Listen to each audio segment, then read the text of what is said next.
All right, so back at it, day 2. Radiator's out, exhaust manifold's out. This is what we're looking at now. Now to get to these head gaskets, I've confirmed what I have to do is just do whatever I gotta do to take all this shit out of here. So I don't really know exactly where to start, but we're just gonna start hitting up some bolts and detaching things from things. So let's go. Okay, so we took off the covers of these. Disconnected the air conditioning there, and well, no, this one went down here, and then this one went there. We also took off the what was this, power steering fluid thing? I don't know if I really needed to disconnect that. I don't know if this whole thing could have just came out and off to the side on its own, but that's off. We lost just a little bit of fluid, not enough to matter probably. I just took this thing off, just down here. And so now this belt's loose. We're going to go ahead and take the belts off. That way I can remove this power steering pump, alternator, and whatever this does stuff with air conditioning. That's cool. So we'll go ahead and try to get these belts off now. Alright, and there was flash isn't turning on. This bolt here, loosen that up. That thing dropped the alternator a little bit, so there's only a few more bolts. This one, I think, a couple others, holding all the some plug-in stuff too, holding the alternator there. This also loosened up this belt, so now I can take that belt off. And just so I don't forget, the slightly smaller belt was the one on the left side.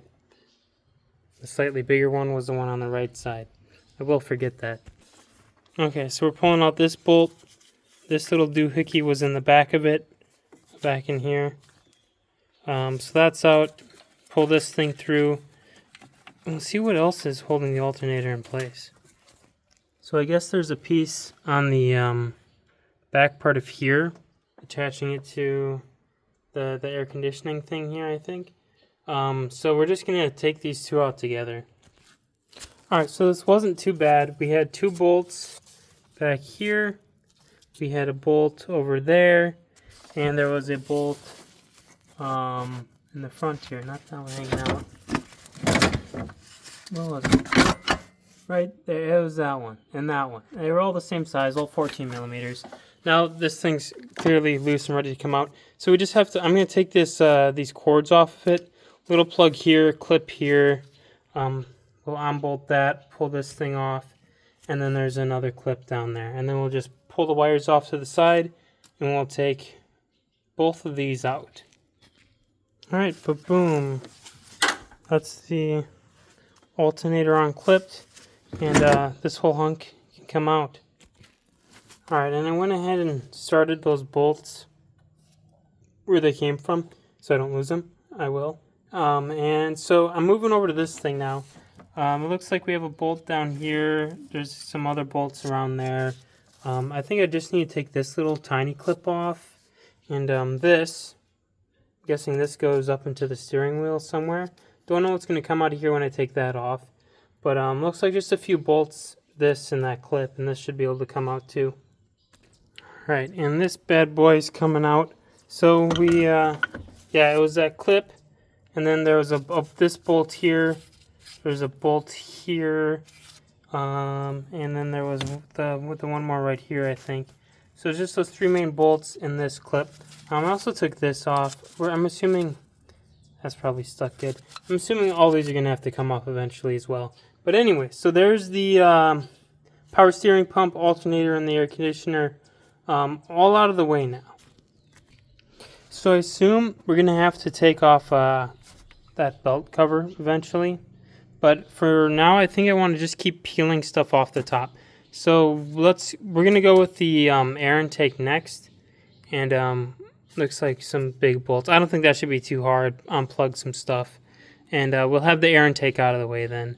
And then some of these fuel lines and stuff move out. And then maybe we'll be able to see how the headers come out from there. Alright, so that was unplugged. These are nice and loose, those 2 bolts. But fun little discovery. This is all cracked to pieces, and it was JB welded in there. I don't know how we're going to go about repairing that when we put this back together. Probably more JB weld. But, yeah, whatever. Honestly, the least of our concerns at this point. Okay, so the air intake, it was jammed in the side hole, that thing over there. There are 2 bolts there. This was on there. 2 bolts up top here. It's pretty easy. This had to come out and it's connected down there again. I have to get that other piece out that's stuck in there. This hose came off easy. And then I just loosened this spring up a little bit, and now that's off. So it's just this last piece here, and we'll have the air intake off as well. So I decided to leave this little curved piece in there because it has these types of clamps on it that are like kind of clamped down good. So I just yanked it out of here. I hope that doesn't cause... No, that should be fine. It'll just shove back in there. And then the one more little hose down there. All right, making some more space. That air intake's out. It's over there. Radiator, air intake, exhaust manifold, the 3 thingies in the middle, power steering pump, alternator, air conditioning. I also took the battery out a while ago. I don't think I ever mentioned that. But the battery's out too. So this is what we're looking at now. Yeah. I guess we have to take the these headers off. I don't know how we do that. But they're attached to stuff in places, and you just got to detach it from those places, and it comes off. So we're going to do that. Actually, we're going to do that tomorrow. I need to do homework. But this is, it looks like there's just some bolts around where each of them hit a cylinder there. And then there's just like little wires and plug-in stuff around it from there. So that shouldn't be too bad. We'll be able to go ahead and pull that off. I'm guessing from there we'll take the belt cover off, and we won't be too far off from accessing our head gaskets. So this is a good stopping point for day 2. Proud of the progress we made, and we haven't really broke a whole lot of shit yet, so that's good.